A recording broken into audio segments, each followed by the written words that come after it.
forwarded to voicemail. The person you're trying to reach is not available. At the tone, please record your message. When you have finished recording, you may hang up. Told you you won't answer. Tell him it's the Shelton Baptist Church calling. Is he gonna want it recorded on the live stream?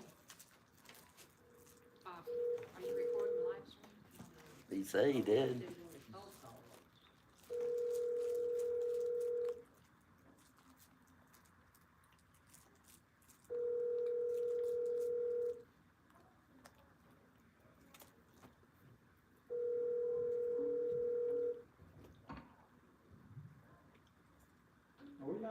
Yeah. Your call has been forwarded to voicemail. Just talk to him.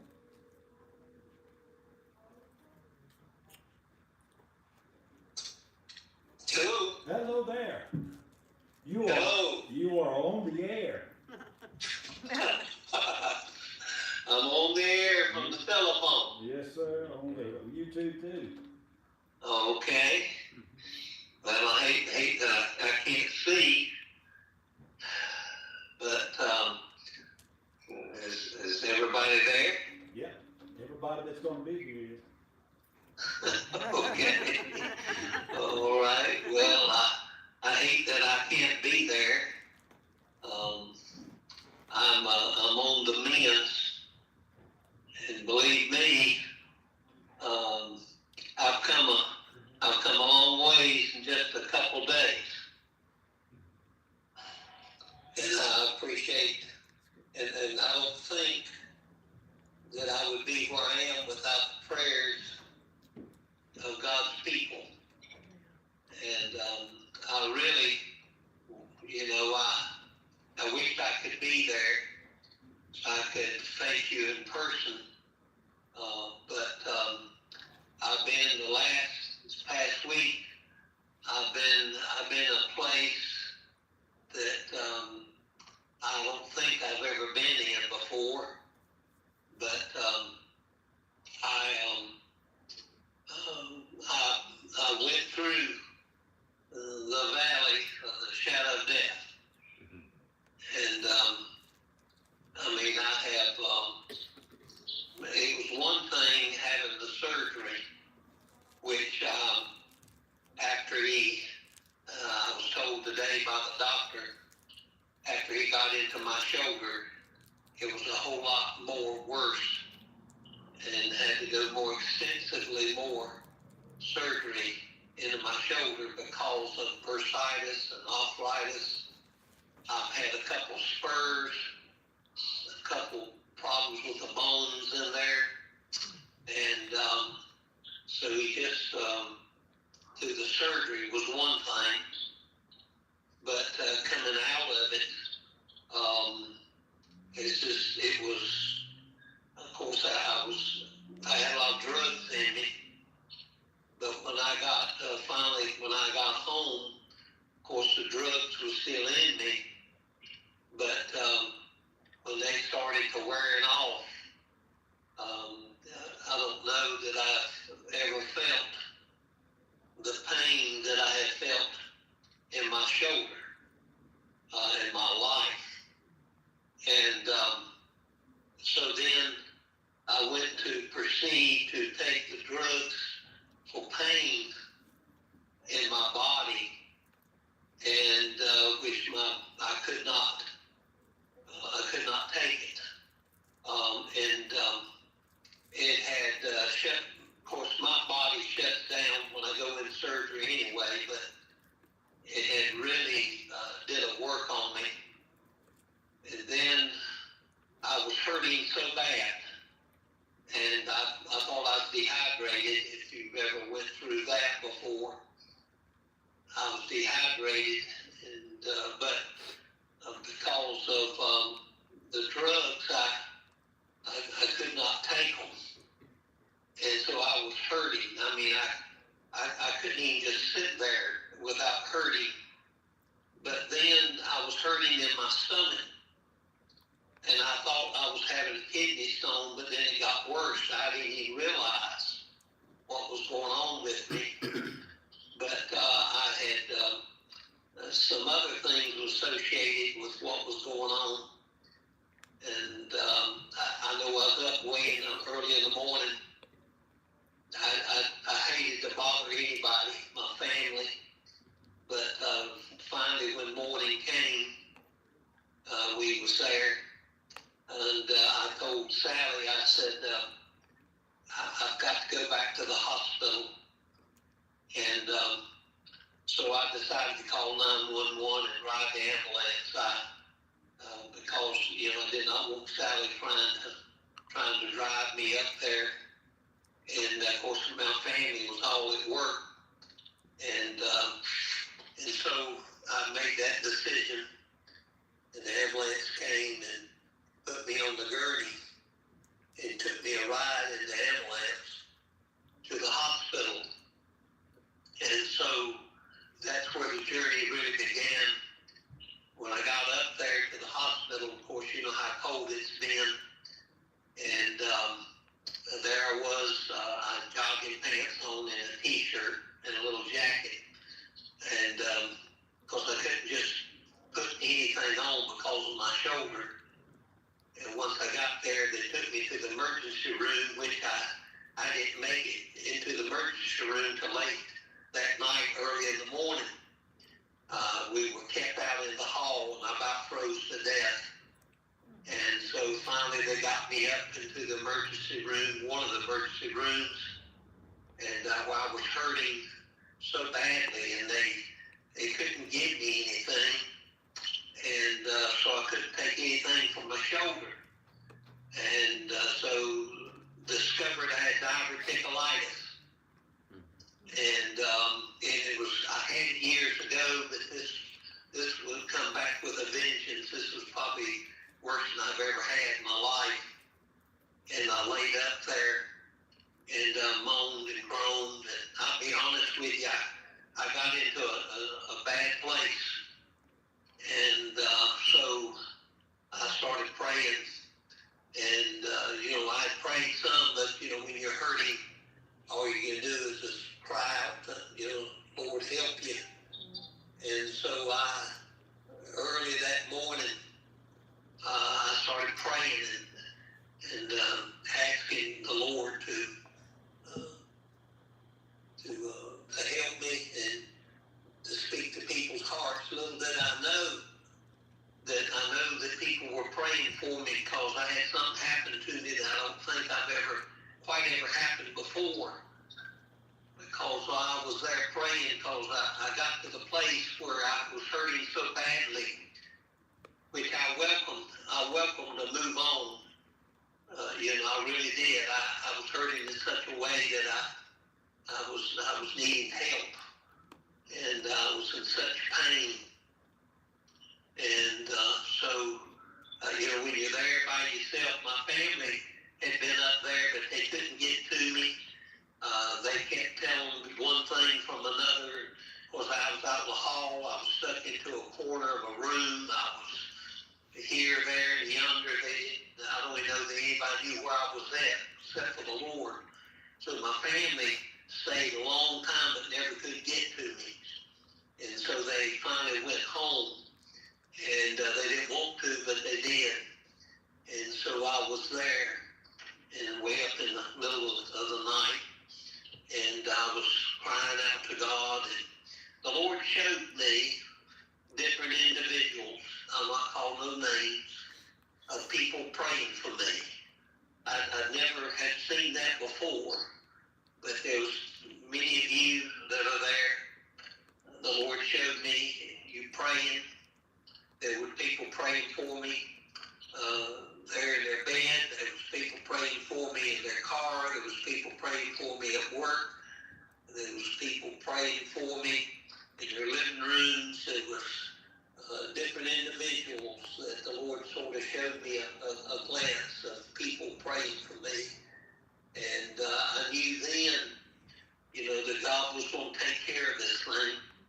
And so I tell you, I was in so much pain, you know, and of course they were trying to help my diverticulitis, and of course, you know, they just shut you down. You can't take anything in. And so finally, they gave me liquid, so I finally got out of the emergency room, which I'll be honest with you, I hope I never ever have to go back through that again. And so I finally got into a room there at the hospital, and the Lord kept showing me people were praying for us, and I want you to know that I do appreciate those of you that were praying for me.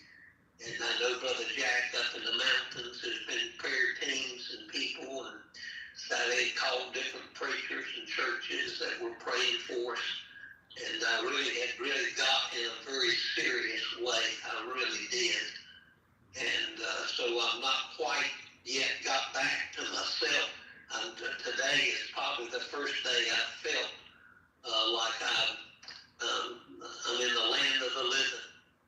I had to go back to the doctor today and started my physical therapy, which it's going to be a long, drawn-out thing.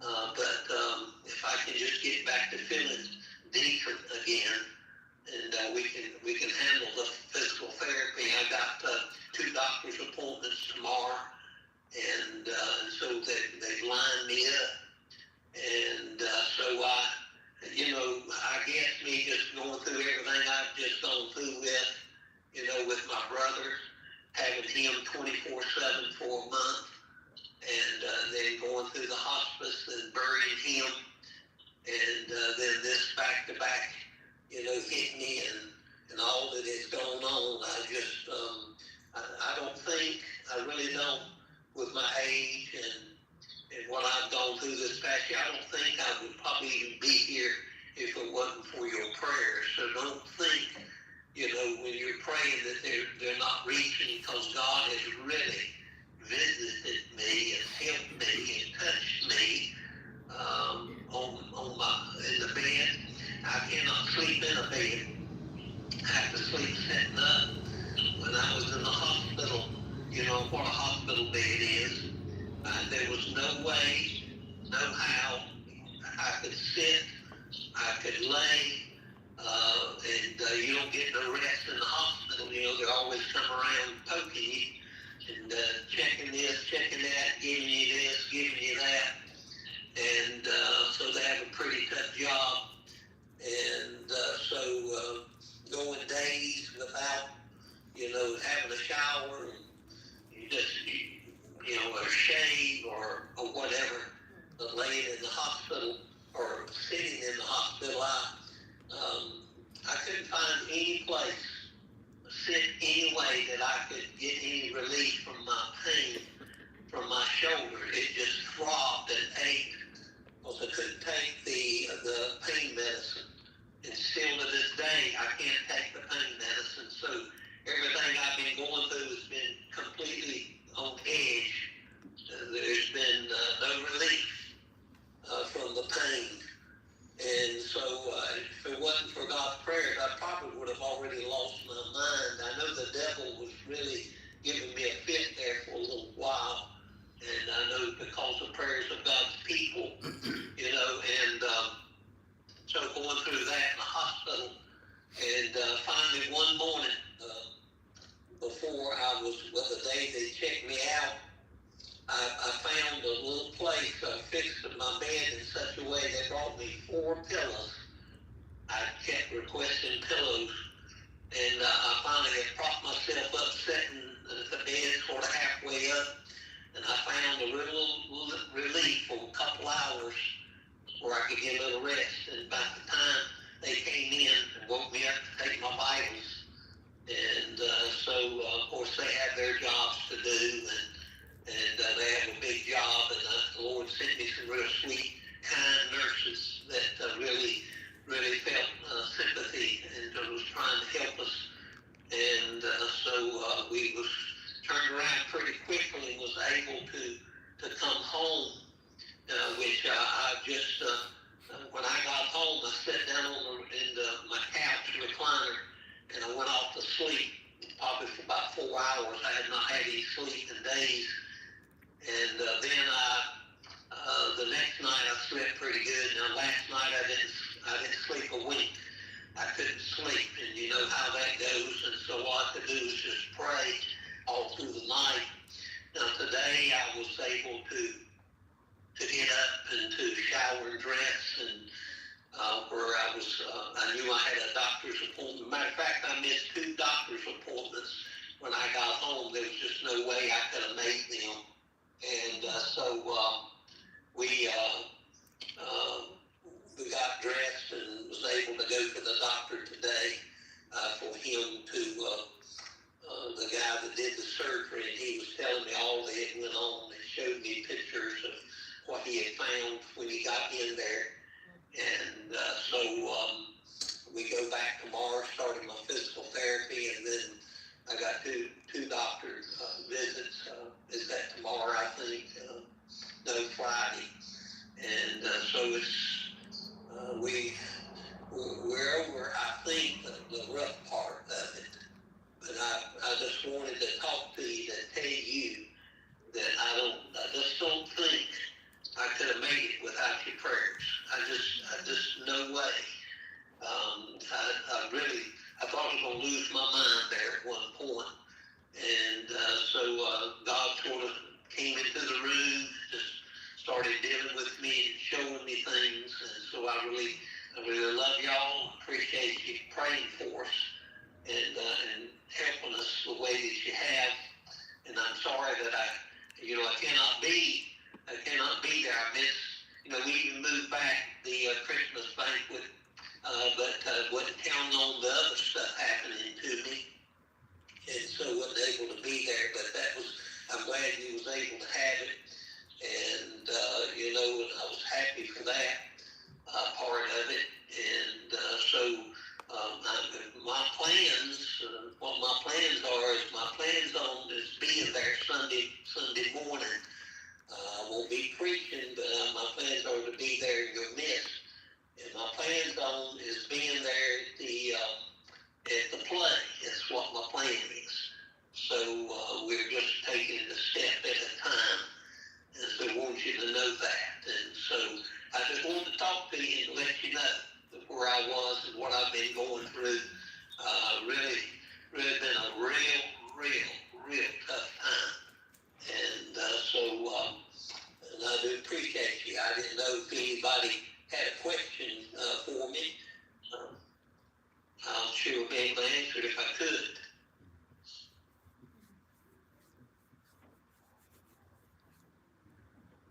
Ain't nobody talking. Ain't nobody talking. They got set up.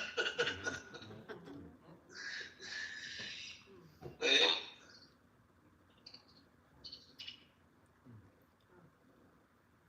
Get better soon. Yeah, we love and appreciate you. Yeah. Did you hear that? no, I heard somebody, but I couldn't hear it. What was it? Pat said, love and appreciate you, and Joan said, Get well soon. Get well soon. she said the same thing. Get well soon. Yeah. Get well soon, she said. Well, Joan, we're definitely on the mend from that. yeah. And of course, with this diverticulitis, if you know anything about it, you just can't eat anything. And I've really got to, of course, because of my health, I've really got to make some serious changes in my diet. And to help that, of course, I planned on doing that first of the year. It looks like it just sort of got started a little bit earlier, but we really hated not being there. You just don't know how bad. Of course, I would have been anywhere to where I was at, going through what we have been going through with. And so continue to pray for us, because like I said, I cannot take any pain medicine. I take Tylenol, I can't take aspirin, and I'm allergic to several of those drugs, but the pain medicine I can't take. And so the doctor, he really didn't know how I was able to go through what I've been going through with no pain medicine. And it's been very, very difficult. It's just like now, it's throbbing. It's sort of like a throbbing, every time your heart beats, it sort of throbs, and you feel it shoot through your body. But we're able to keep going, and we're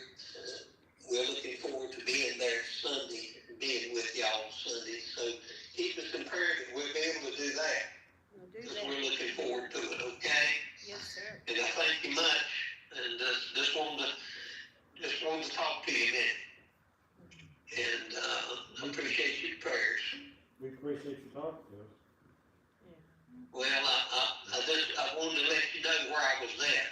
Yeah. I mean, you know, and the response, I really felt the prayers of God's people, pulling us through and, sending angels to help me, you know, and to touch me, and the doctors and sending different ones to my bedside to help us, you know, and, I just I really appreciate you. And so I'm gonna turn you loose, and so we look forward to seeing you Sunday. And so we'll talk at you soon, okay? Okay, Thank you. take care. Everybody I say love y'all too. Merry Christmas. Thank you. Merry Christmas, everybody say. All right, Merry Christmas. Thank you for praying. Okay. Amen. All right. All right. Bye-bye. Bye. For you that are online is listening, as our pastor, he's been out, had taken to the emergency room as you heard him say, and so, I just wanna let you know that was our pastor right there, and, we miss him and love him. We've been praying for him. That's what we do. We come up here on, Wednesday night to pray, and so, we're just gonna come on down here and go ahead and pray. You can turn that off, and, we can go ahead and pray.